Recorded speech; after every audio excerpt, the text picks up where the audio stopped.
The choke cable on my Indy had broken, so I needed to renew it.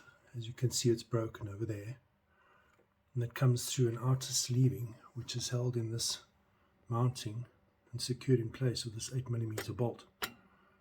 The cable then winds its way down into the inside of the car to the control panel.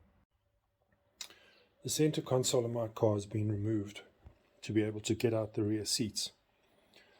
So it has made the job of replacing the cable so much easier, because access to this center control panel is much easier with the console removed.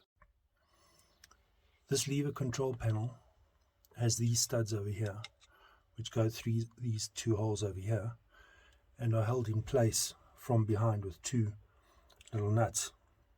And it's so much easier to access these little nuts from the back with the center console removed, because ultimately the console comes all the way around here and covers up this entire section.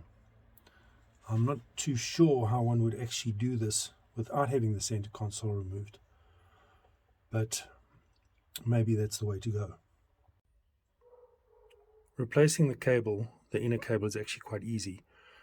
It's got a bend on the end there, which means that it needs to be threaded through from this side.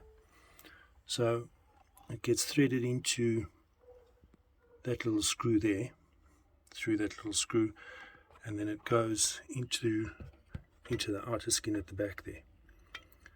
And once you've actually threaded the whole lot in, you can clamp it with the screw and it pops out the other side.